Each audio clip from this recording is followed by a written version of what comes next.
All right. Good evening, fellow TFFL owners. Welcome back to your TFFL webcast. It is Tuesday, December 12th. We are wrapping up first round TFFL playoff action, looking ahead to our second round, our semifinals, 4 teams to go. Next week, we'll be talking about the 2 teams in the Pac Bowl. Quickly, let me introduce our panel. As always, I'm Stick, managing editor of TFFL Media and leader of the Aliens, joined by our commissioner, skipper of the Sponge Fishermen. Feeling great this week, I imagine, Chief. Besides the fact that I am running on fumes right now, yes, I feel great. Berto, a little sadder affair with Jack's Giant Killers. Welcome, and congratulations on the end of how many? Yes. Four straight appearances in the Pac Bowl. Yes. Yep. Three titles along the way in that stretch. More before that. This is what it feels like to not play in Week 15, yeah. Phil.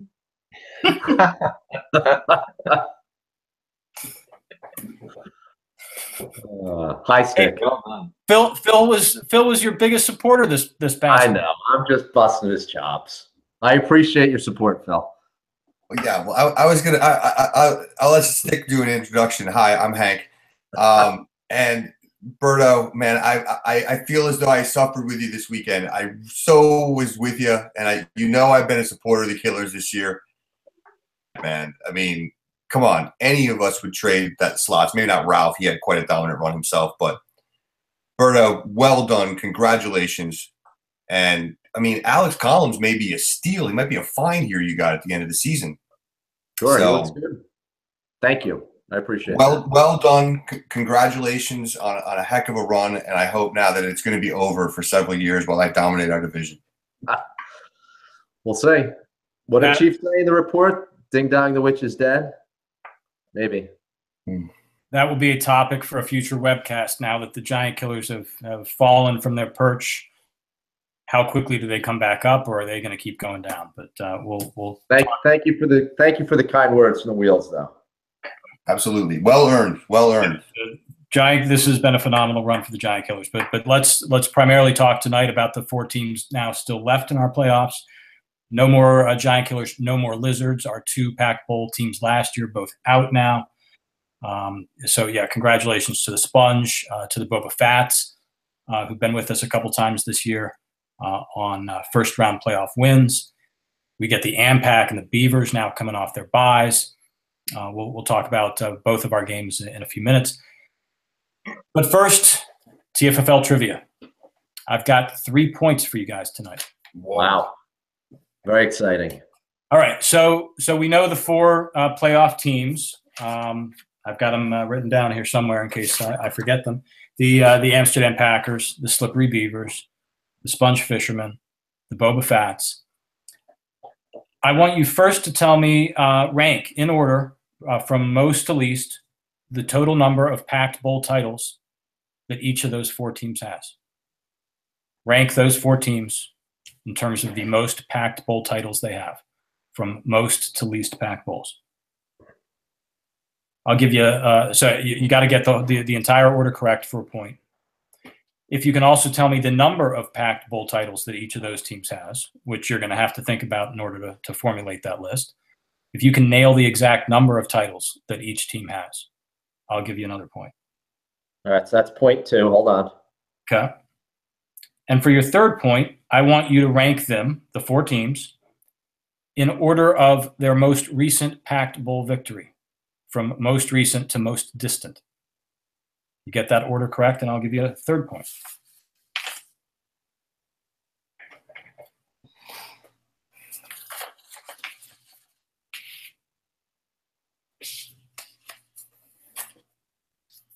All right, play along at home. It's really not that challenging, but we do have 3 parts and 3 points. We'll give you all the correct answers later in the show. Hank, that's a hell of a multi-parter, by the way. Yeah. Great question.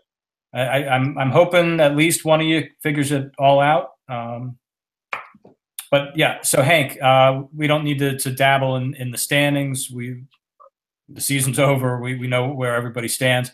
But next year is starting to take shape. Let's keep tracking the draft order as it gets a little more settled week by week. Yes, absolutely. So we'll take a look at where we stand now after round 1 of the playoffs. The top pick in the draft, as we know, goes to a team who really needs it, me. And then Mongols at 2, Devils at 3, Hams at 4, Lizards will be 5th, Aliens will be 6th, and then we know the Giant Killers will pick 7th. And theoretically, the Senators are now in the 8th slot. However, the Sponge would fall back there if they lose this week, right? Because our 2 Pac-Bowl teams get 11 and 12. Yes. So the Sponge, if they win this week, that pick will then for sure become the Senators. If the Sponge lose, they will become the 7th, and the Senators will become the Sponge will become the 8th. The Senators will be the 9th. There you go. Well, So there we have it. All right, let's get right into it. Our roundtable chat. Let's start with the game. As we know, we're still talking about it. It's fresh on everybody's minds. Hank dubbed it an instant classic, and it was. Sponge Fishermen versus Senators, 62-62 on the scoreboard. That includes 3 home field advantage points that the Senators earned in the game these two teams played in Week 13 to decide the division champ. So tied up goes to reserve lineups. I will double check this. I do think that's the first time we've gone to reserve lineups. And the Sponge Fishermen, congratulations, won it at that point. Down to, again, the last plays of that Patriots game. I think there were probably many points, Chief, starting with the beginning of the game and at the end of the game where you thought, shit, I can't possibly win this thing. Yeah, how about the end of the game there? When they got the ball back, right away they threw that long pass to somebody, got to the 1 yard line. Oh, yeah. They have 4 shots from the one they were throwing, you know, and they were moving backwards. But you think, yeah, there's throwing the ball. They got a Brady sneaks in play. They had that pass to Hogan when he only got 1 foot in bounds in the end zone. My heart was audible from about 100 yards away. You had the penalty that moved him back off the goal line and into a much more of a definite pass situation. It just seemed to be getting worse and worse, and never quite got it. Opened up those 7 yards too. Yeah. That was a crazy ending. I made a note here in our agenda. This was 2 straight very underwhelming performances by Tom Brady.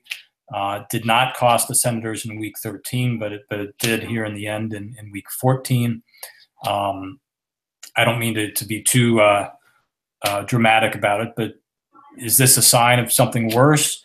If this were a snow game, I think I would have hearkened back more to Chief's comment that he gave up on Brady because he didn't want to deal with snow games shutting his quarterback down in the TFFL playoffs.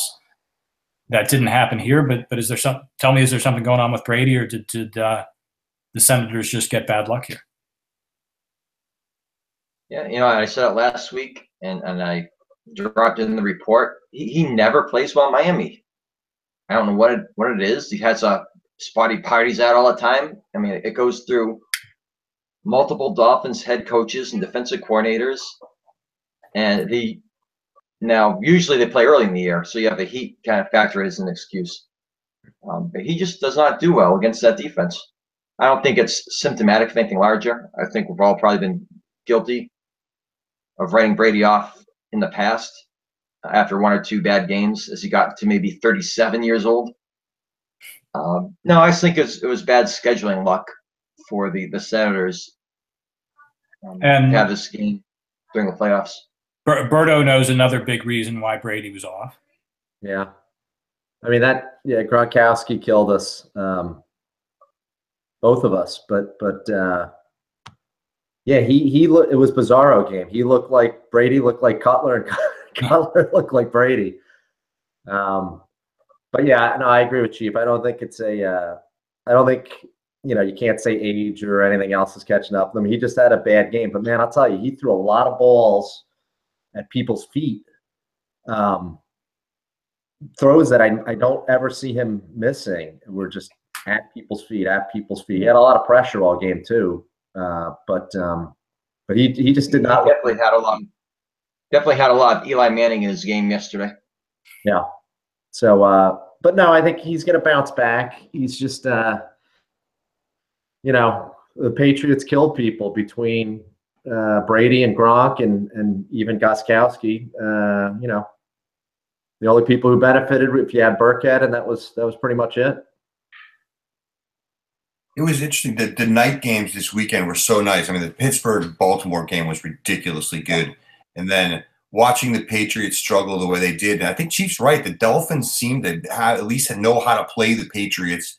And, you're right. When they go to Miami, they seem to have some tougher times than normal. Brady looked out of sync. You're right. Throwing the ball terribly. Not a typical Tom Brady game, but that's bad luck for the Senators. Great season. What an epic game. That was fun just watching that come together as it was happening, because he needed so little to get the win, and it just didn't happen. I was shocked. I mean, I could not, I think one of Kramer's chat messages or something else, or maybe it was a text to me, was I thought this game would be done, in the first quarter. And I have to agree with that. I was like, there's no chance Chief is done. Although I did go back and look, Brady did get under 7 points 2 games this year. But it's shocking. Yeah. That was fun. I mean, you're just waiting for him to do it, and he just didn't do it. And there's Chief in disbelief. It's kind of cool too, because we always have these Sunday night or Monday night games that everything leads up to, but all of the things that happened during the day, Alvin Kamara getting banged up, and I will talk about Chiefs lineup choices, I think, in a bit here. Mm-hmm. But so many other things happened that to change the dynamics, and then when it leads up to a game like that, it's pretty exciting, and everyone was in the chat room to the TFL's credit. So that's great. Are we going to talk about Chiefs lineup discussions? Is that fair game now? We will get there in just a second. So I mean, just like it was with the aliens and Carson Wentz on that literally final play of Week 13 action, the tone of this conversation could be a lot different if Tom Brady gets 7 more yards, for crying out loud. But nonetheless, I mean, I think part of one of the lessons here is you realize how much of a tight end driven offense New England is. No Gronkowski. Martellus Bennett, I think, is now on IR there. Dwayne Allen has been a total bust. When you get rid of Julian Edelman, for the year as well, when Chris Hogan is still working his way back to health. I feel obligated to double cover. Right, yeah. Out of Danny Amendola, Chris Hogan, I guess Brandon Cooks, they got deep safety. Brandon Cooks, plays. But yeah, without Gronkowski, it totally changes how defenses have to cover you. Yeah, and as good as their running game is, and as versatile as all those running backs are, there's nobody who's really a home run threat. So yeah, Cooks is the guy you have to worry about, but not a lot of weapons otherwise. Oddly enough, at this stage of the year. If you're Kramer watching that game, I mean, every single play was going against them. It was like they couldn't get the first down. Yeah. There was a bad penalty. The field goal at the end, which obviously we knew that they were going to do that, but just that play. I mean, every play was just screwing the Senators again. Every single thing that happened in that game was unreal. And you sort of sensed it from the first quarter, like Kramer. And I mean, it was just play by play by play. It was just, and you could see the chat, and Kramer was sending me a couple texts during the game, and he's like, "This, I can't believe it." Like every play was, I can't believe they didn't go for it. That they didn't get that 4th or that 3rd and 2, or simple things that I think they said they were 0-10 on 3rd down conversions until they finally made a couple in the 4th quarter. I mean, that's the Patriots just don't do that. Done. They went 0 for the game on 3rd down. They went 0 for the game. Okay, I thought they had some of the first time since 1991. Dick Harrison was the coach.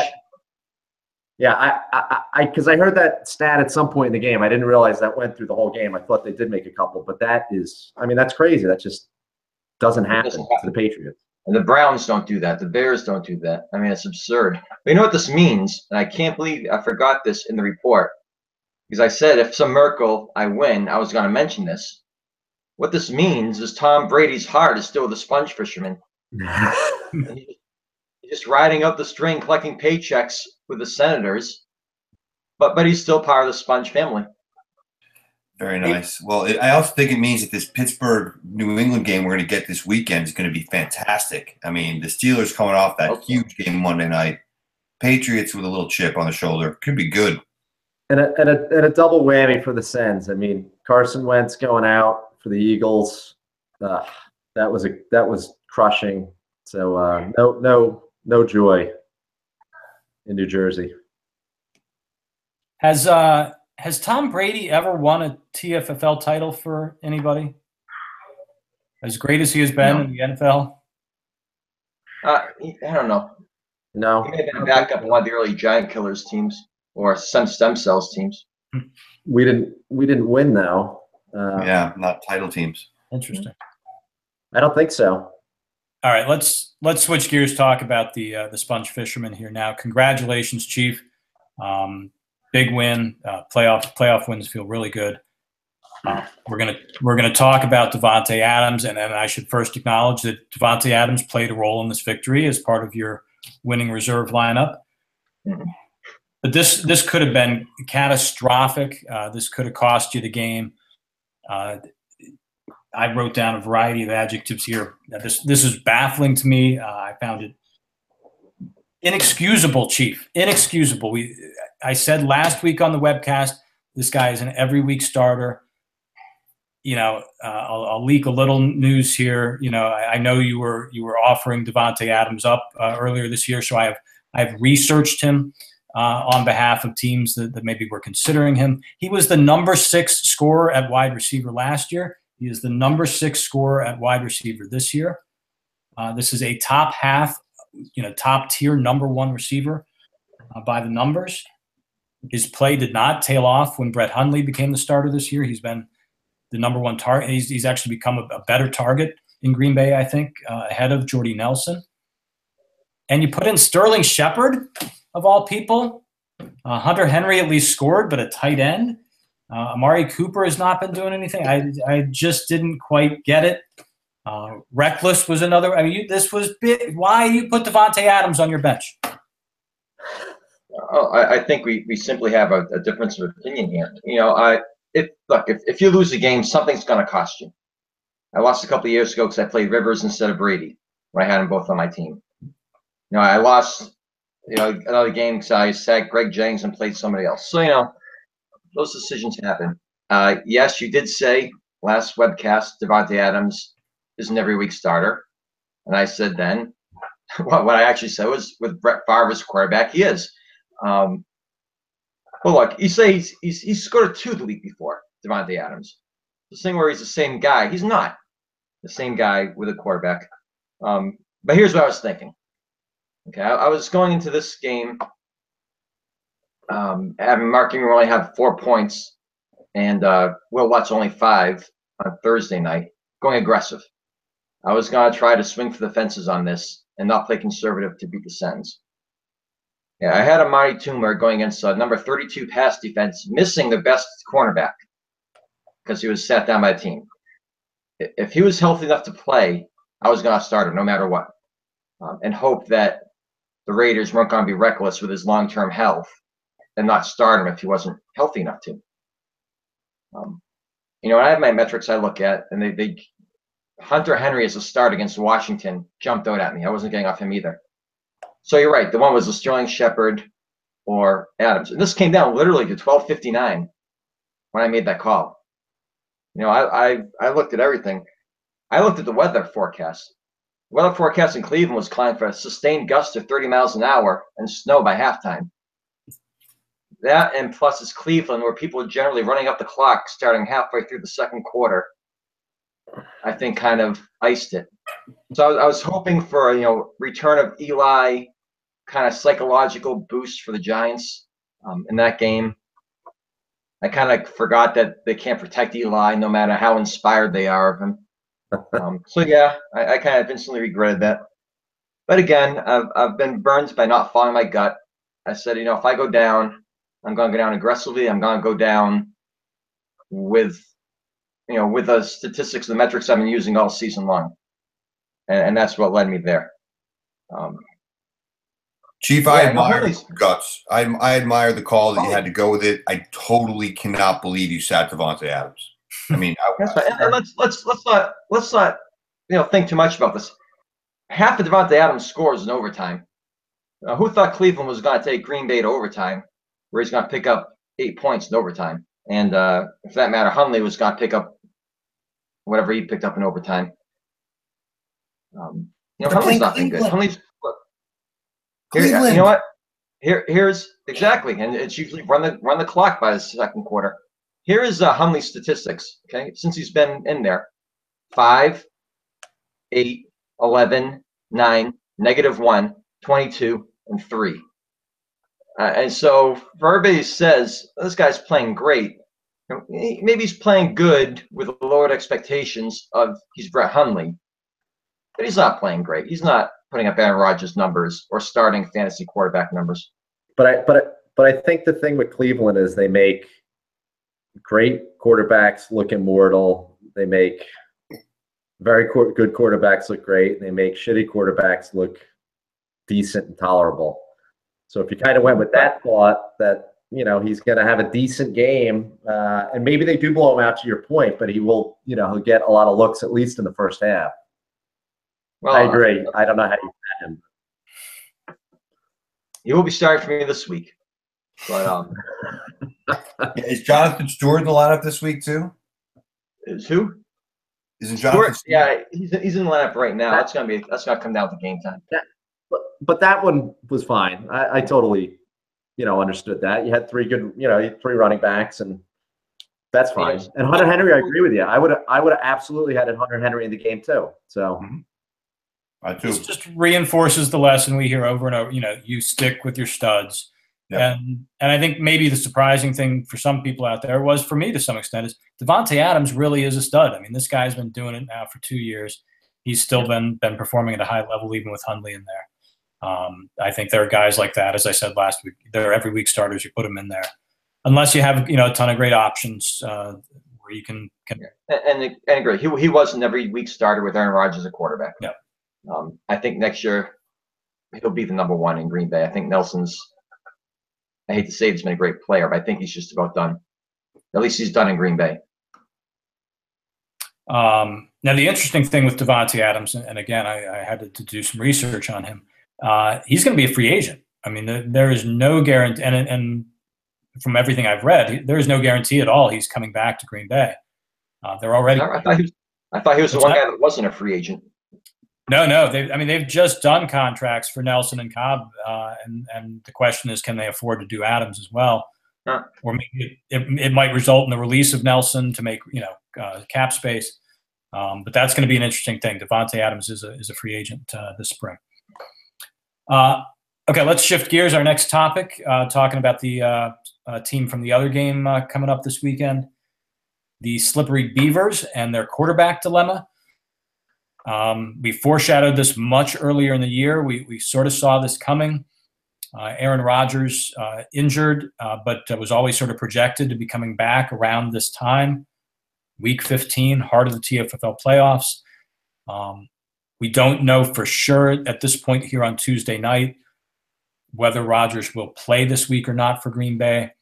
But let's presume he will. We'll know for sure in a couple days. Most importantly, Bill Thornburg will know for sure, I think, within a couple days. Let's say Aaron Rodgers is indeed going to play.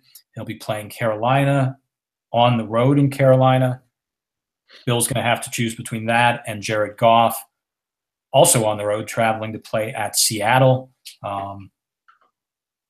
Okay, this is, so we talked about this as a hypothetical earlier in the year. Chief, I think you dismissed it as we're never going to get to this stage. Green Bay is going to shut him down. We're here. It's real. What should Bill do? Does he dare put in Rodgers at this point? or do you stick with Goff?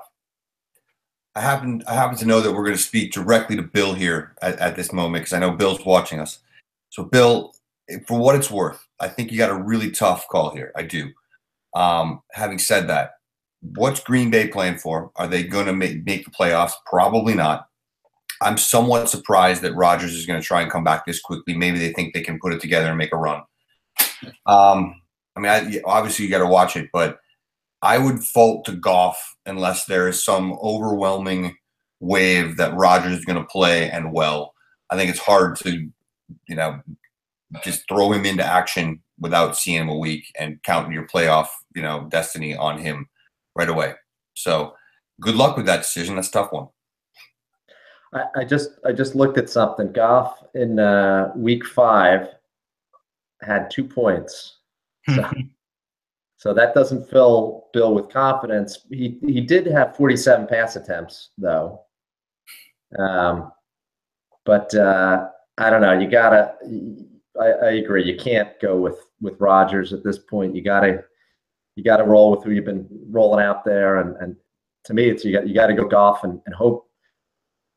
Hope you get to that 16-point threshold with him and let the rest of the lineup take care of it. And I think that's certainly capable. And the other thing too is the Seattle defense isn't what it was back in week 5. They've had injuries, so I roll with Goff, and I don't waver from that. This is a situation where you've really got to be dialed into.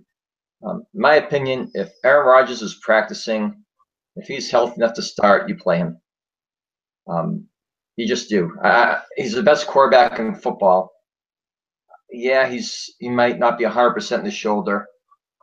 I find it hard to believe Green Bay is going to put him out there if he's going to risk further injuring himself with a big hit or with overuse or anything like that. I don't think Aaron Rodgers is going to put himself out there if he doesn't believe he's fairly close to normal. And even if Green Bay wins out, they're very unlikely to make the playoffs. I think they need 2 teams out of Carolina, Minnesota, and Los Angeles to lose 2 out of the last 3, to make the playoffs. So, I think that if there was any doubt to his physical fitness, they wouldn't activate him. So I think if he's activated, I think you play him. I think the big fuck you card is if they activate him to be the backup. But that would be very diabolical. I would hope they wouldn't do that. But I think if I were Bill and if reports are that he's having a good week of practice and he's active for the game, I would start Rodgers. All right, Stick. Are we split as a panel? What do you think? Hold on one second. Real quick, I read this week that Rodgers is at like 80%. So he is by no means fully healed. None of us are doctors here, but to me this comes back to Tony Romo. Broke his collarbone, came back the same season, probably at a similar age to where Rodgers is now, and immediately broke it again. And so if Rodgers really isn't 100%, yeah, I'd be very concerned that he's at risk. Nonetheless, I very much I tend to agree with Chief here. I think if Green Bay is going to play him, they're expecting him to play as Aaron Rodgers would. They're doing it because they think that they are competing for a playoff spot, so they're not going to be holding back. I think you at least have to look at this and not just say, we're sticking with Jared Goff. And I think you can argue. The big question is Robert Woods coming back for the Rams this week. Is Jared Goff going to have all his weapons? But I think if you're comparing Goff to Rodgers, and if Rodgers is playing, Jordy Nelson, Devontae Adams, Randall Cobb, he's going to throw some touchdowns in that game. I'll just throw one other thing out there. Blake Bortles had 16 points. Real good game, 268, 2 TDs, no interceptions against Seattle. Again, this defense isn't what it was. So, regardless of what his health is, whatever, Seattle's defense is not what it was. And you got a quarterback in Goff who's been playing well versus a guy who's got rust. Yeah, but who they shut down the week before? Was it Carolina? It was a good team. Their wounded defense totally annihilated the previous week. I think it was I want to say it was Carolina. Philadelphia was in there, right? Philadelphia, that's what it was. Eagles. You know, and the same thing applies. You had Thomas out, Chancellor out, Sherman out. Thomas was back, but he's not 100%. So that's the counterpoint. We just got a text from Bill. He seems to be leaning Rodgers at the moment. Wow. It's tough to sit Aaron Rodgers. I get it. If he's going to play, like Chief said, he's the best quarterback in the league right now. He's got his weapons. Yeah, we just haven't seen him do it in what, 8 weeks? He hasn't done it, and so now he's got to step up and and you're counting on. This is the time of year though. You can't go by name recognition alone. You gotta. I mean, there's plenty of scrubs on plenty of Pac Bowl winning teams, and I'm here to testify to that. Yep. That Berto is the poster child for that remark. You get the hot exactly. I mean, you get the hot hand, and you go with it. And I see no reason to not play Goff. He's playing well, and you got to put somebody in who hasn't seen game action. It doesn't make any sense to me. But anyway, it's Aaron Rodgers. So what? He's not just somebody who hasn't seen game action. I think Tom Brady sucked last night. Yep. Tom Brady's the greatest of all time. No, and you make a great point. The name that comes to mind is Tim Hightower, for crying out loud. Was huge for the Lizards. I think 2 straight years in their Pac Bowl runs. Andy Dalton, Cameron Brate last year for the Giant Killers. Ryan Fitzpatrick. Yeah, there's so many of these names. But yeah, this is going to be an interesting decision. Bill says it's Rodgers now. I'll be real curious to. First off, we need to see if Green Bay is actually going to play him. To Chief's point, are they going to just make him active and make him the backup, or is he going to start? And then Bill's got a big decision to make. So let's. This is 2 different points though. You're saying I would start looking at it as who should Bill start, and I think he maybe should start Goff. If Rodgers is healthy, Bill will start Rodgers because Rodgers is his guy, and he's going to roll with him. I would just maybe offer him a pause on that for a moment and think logically. All right, so let's segue into a big look here at Beavers versus Boba Fats. Beavers getting the 3 home field advantage points to start things off. We've been talking about the Beavers quarterback controversy, and I guess this is a legitimate controversy. The Fats have their own, but it's really not so much a controversy. They've been doing this all year long as part of their strategy, going back and forth between Prescott and Stafford, making the right call most of the time. It's funny. I think all of us got the text from Ralph at the start of Sunday Action, alleging that Rob Iannuzzi had made this terrible mistake in starting Dak Prescott this week, and Prescott went on to have a great game and outscore Stafford. If only Ralph hadn't sent that jinx text. Yeah, I get it. That's the thing. He screwed everything up. So again, this is a decision that Rob has to make every week. I've gotten texts from him this year. Who should I start? I have too. Both of these guys might still be a little, banged up with their hand injuries from a couple weeks ago. Take a look at the matchups across the board here for the Sponge, or for the Fats and the Beavers. I think there's a lot of tough matchups for both franchises. Tell me who's going to win this game and why. Okay. The Fats have a bit of an easier decision. I think they got to roll with Prescott after last week having such a good game. Stafford, not as good of a game. So I think the Fats are the stronger team. And I think that if Rodgers comes out and has a monster Aaron Rodgers game, that obviously is huge. But top to bottom, I think the Fats have been really solid this year, and I think that they are going to be the better team and they'll win this game. I like the Fats too. They got to get Robbie Anderson out of there with no McCown. But other than that, I mean, his lineup's real good. AJ Green against Minnesota, you don't love that, but everything else lines up pretty well, except getting Robbie Anderson out of there. They got to do that, whether it's Golden Tate or somebody else, but not him. But other than that, I like the Fats too. And I think Prescott is the right guy to have in there right now. Yeah, I'll stand by the report. I have the Fats by 6. I think this is going to be really close. Besides the quarterbacks, I think the other big turning point might be at the number 1 running back spot. Todd Gurley versus Le'Veon Bell. Gurley, again, on the road against Seattle. Le'Veon Bell could potentially have a big game and a high-scoring game against New England. And that could be the turning point here. I'll side with the Beavers. Beavers by 1. Maybe using that home field advantage to win this one. All right. Good pick.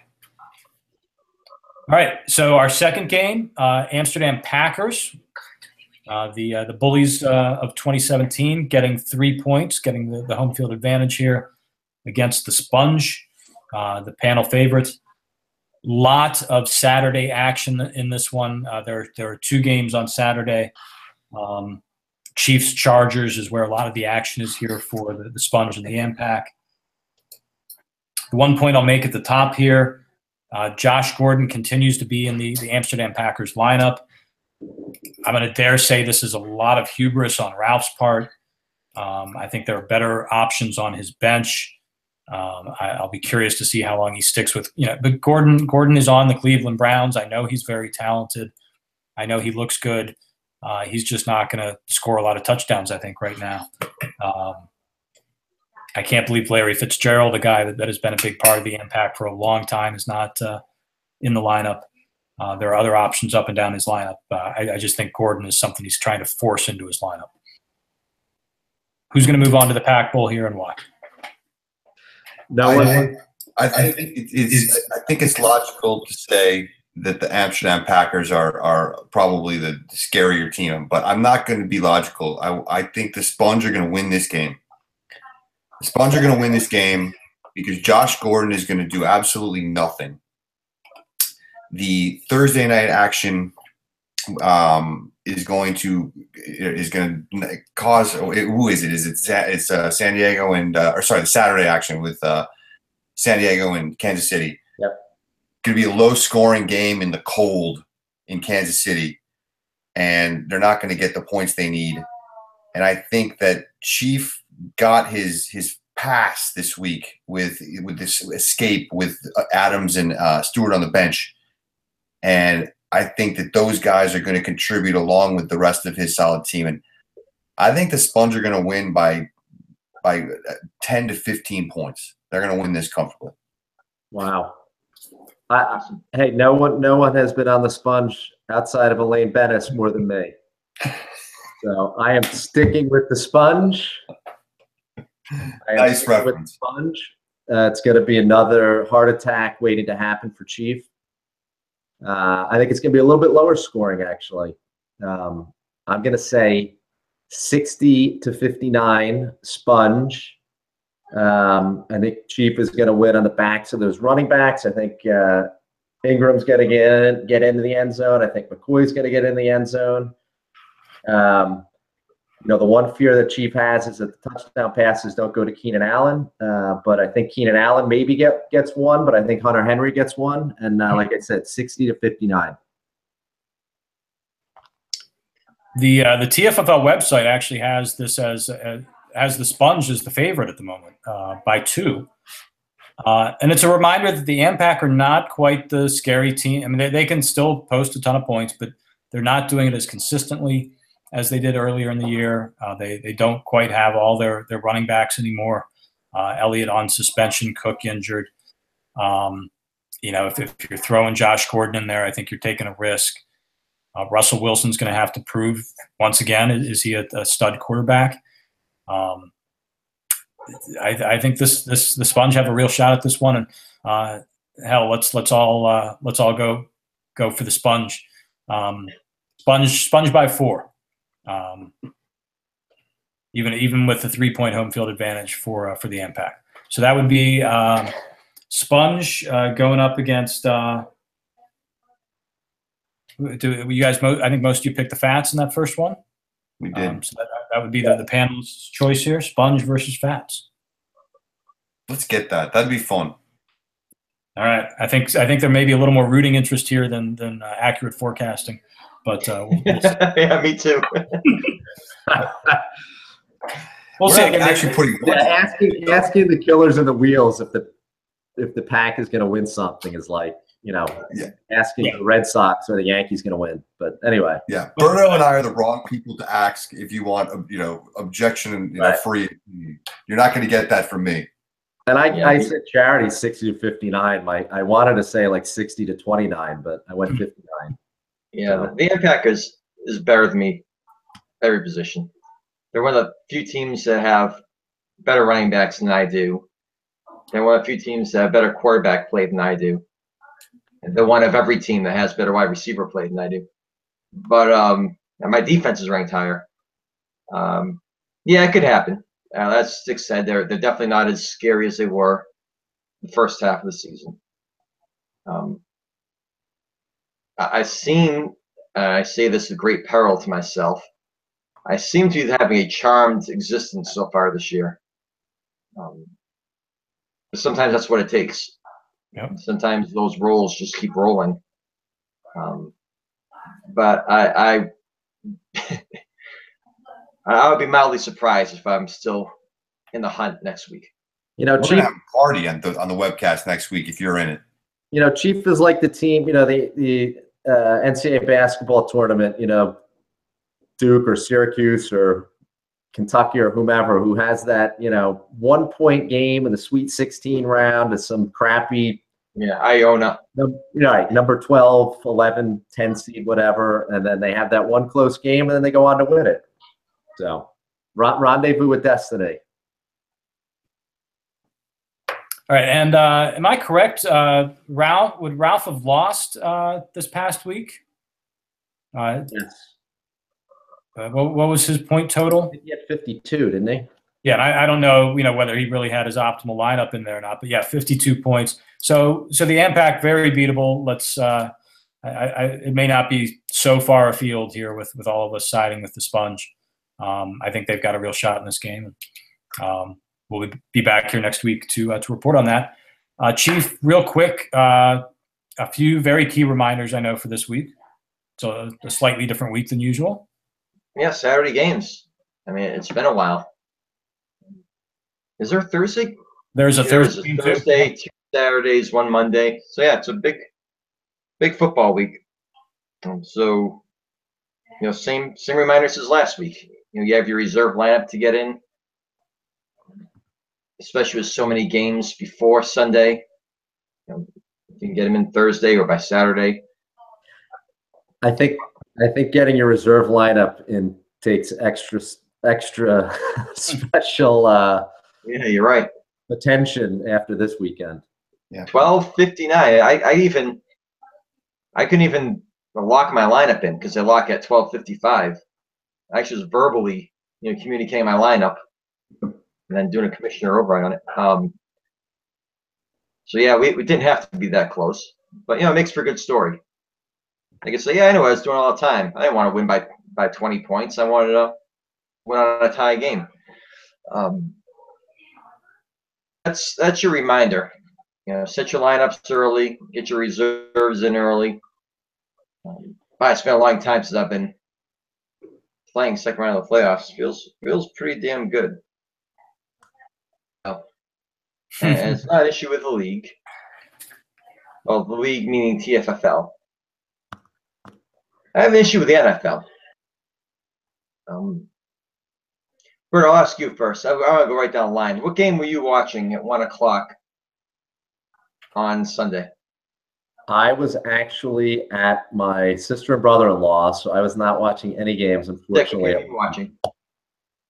I was watching Red Zone. I was watching Red Zone, but I was mostly trying to watch Minnesota and Carolina. Yeah. I was gonna go to a bar and I was doing some stuff around here until about halftime. But the game on TV this market was Giants and Cowboys. It was the only game on 1 o'clock. Okay, so and I'm not sure what the TV rules are anymore, or when they were written, or what exceptions they have, or if networks are treated differently. But let me tell you something. That was a pretty close game through a half, Giants and Cowboys. By middle of fourth quarter, Cowboys are up by 3 touchdowns, if I'm not mistaken. We have 3 other games that are tied or within 1 score going into the fourth quarter. Okay, Fox or CBS cannot or will not switch the game. You know, we had to stay with Cowboys Giants through the kneel downs at the end of the game. Okay, Packers had scored the touchdown to tie it, was called back, and we're watching fucking Dak Prescott kneel out the clock, and CBS can't or won't change.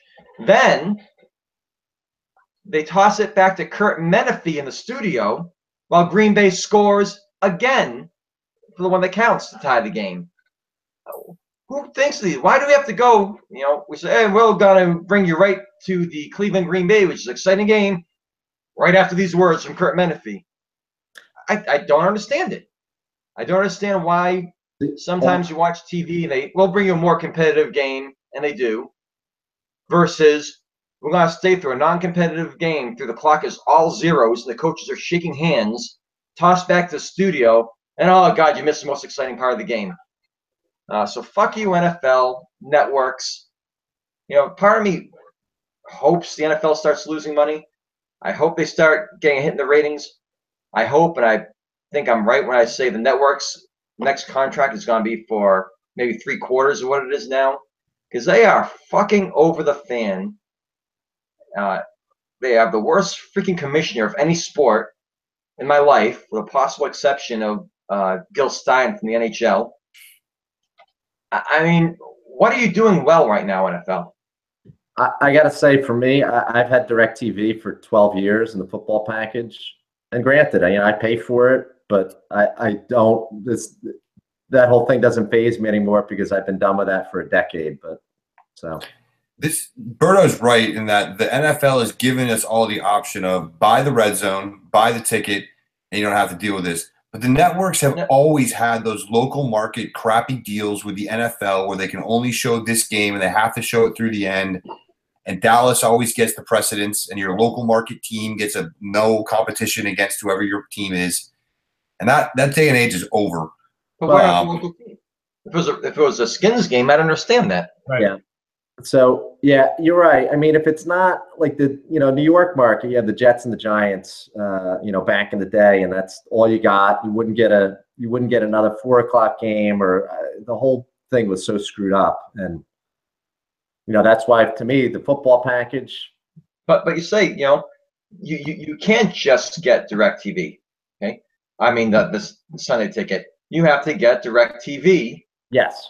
And then get Sunday ticket. And I had DirecTV for my first 8 years or so here until they finally priced me out. Not Sunday ticket, the DirecTV in general. They take the money from DirecTV, whatever billions of dollars, to be the sole carrier of Sunday ticket. It just seems unethical, illegal, and un-American at this point. And then again, a lot of people would tell you the NFL is a cartel, antitrust, and everything else too. So, as I was saying, it's going to get a lot messier with the next round of contracts, with streaming and with the various game schedules and packages. And network television, let's be candid, is facing a crisis moment. They are losing any kind of must-tune-in time in sensitive television, and sports is all that's left. You have to watch it when it's happening, or who cares? The rest of their programming, everybody's watching on demand. Yeah. And here's the thing that's really fucked up is if you're in Iran, you can watch any game you want, subsidized by the NFL. You can have a menu. You can essentially get DirecTV. How has Donald Trump not stopped that? That's just their global relations program. Is the NFL is trying to? I'm going to go do some research whether you can get NFL games in Iran, but. Donald Trump could fuck the NFL and fuck Iran in one fell swoop, and he hasn't done it. All right, so why is the NFL letting people overseas get these choices, and we can't? We have to take what the networks bring us. Because we'll pay for it, and they won't. No. I think that'll probably change next 15 years or so. I think it'll be much more a la carte for the games. But Chief, I think you learned your lesson. You need to go to a bar. oh yeah, sure. Patriots have been on national TV the last like 5 weeks, so I haven't had to. But I really wanted to watch that Carolina game early. But it just struck me that we have to sit all the way through fucking kneel downs, handshakes, before we can switch games for some reason for an out of market Cowboys Giants game. I may have gone over my allotted time on that one. Good rant. Good rant. Excellent discussion. Actually, we talked about this briefly before the show, but I thought it was such a valid point. I want to bring this up on behalf of my wife, who spotted during the Ravens-Pittsburgh game Alex Collins wearing the black visor and the tinted glass visor, basically. And she made what I thought was a really good point. I didn't have a good answer for it. Why is that legal? She says that doesn't seem very fair. You can't see the running back's eyes. And I kind of agree with her. I know some of you echoed your agreement, and I believe there's a valid explanation that maybe not all owners out there are aware of. Berto, or Chief, you explain this away? Well, it's under the I'm losing my words here. Basically, it's requires a medical exemption for a player who can say their eyes are especially sensitive to light, and they need that visor. Anybody can wear a visor. It's generally clear. But you go outside in the sun. I need sunglasses, and that's essentially the argument. So it's a prescriptive thing.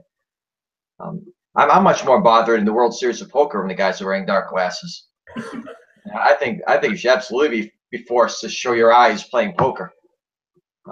Football doesn't bother me much, but I get it. If the running back, a lot of guys look to the way they're running and maybe pick up a tell or something like that.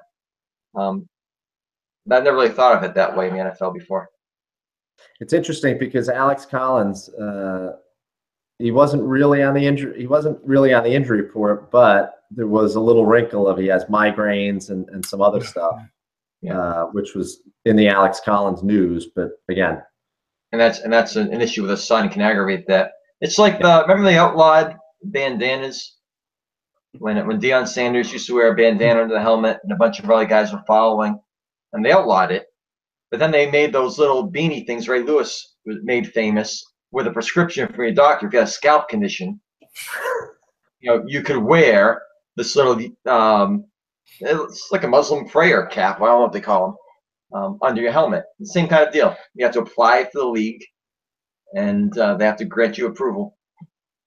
I think you should wear one of those to the next webcast, Chief. I don't. I don't think you should wear one. Yeah, I'm going to not unless I'm taking a passport photo or something. All right. So let me give you three TFFL trivia answers, all around the same theme. Not catching me today, boys. We've got. I don't know this at all. We got 4 finalists in 2017. Looking for the Pack Bowl this year. I'm looking for rank them in order. Most packed bowls. Give me the exact number of Pack Bowls, and give me the order in recency. Let me just give you guys the answers. You can score yourselves here. Okay. In terms of total packed bowls, the list goes like this. Amsterdam Packers should be at the top of your list with 3. Yep. 3 packed bowls. Yes. The second team on your list should be the Slippery Beavers with 2. Yes. Followed by the Boba Fats with 1. Yes. And the Sponge with 0. Yes. Yes. Okay. I got the order right, but not the numbers. In terms of recency, the team that was most recently our Pack Bowl champion, the Slippery Beavers. Yes. 2011. Next up, Amsterdam Packers, 2006. Boba Fats last in 2002, and the Sponge without. There's your answer, Key. Yep, you got it all right, Chief? All right. Nice work. I did not. I did not. I got the order of the teams in how many they won correct. So number 1, I got correct. Yeah, 1 point for How Hank. many points are we awarding here? Hank got 3 1 total? point. Yeah. Okay. So Chief gets 3. Berto, how many did you get? 0. Okay, I got 1.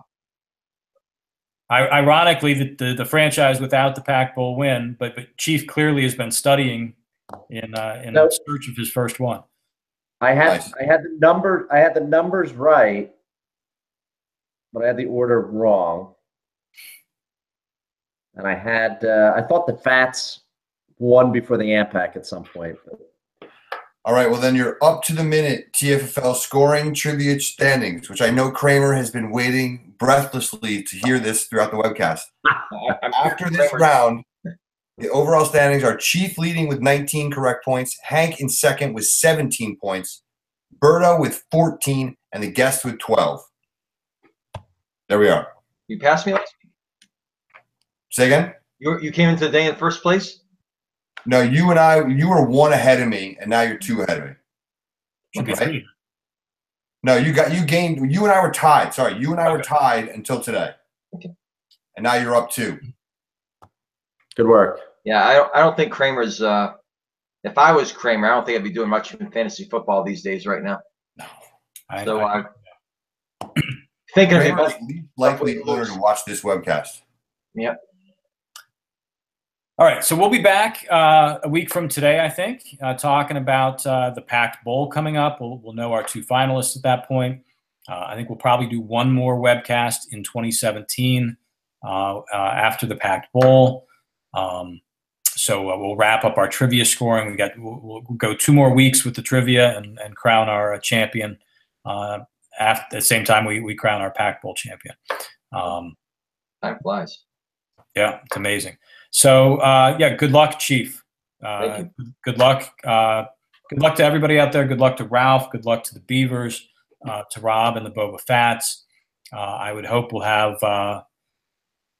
hopefully we'll have Chief on as one of our Pac Bowl contenders next week. And whoever is in the Pac Bowl, we'll hopefully have them on the show next week. Good luck to everybody this weekend. These games are fun to watch, even if we're not in them. I'm sure. I know Bill has already told us how nervous he is. He's never been this nervous before on a Tuesday. Chief, I'm sure you're nervous and excited. So enjoy it while you're there.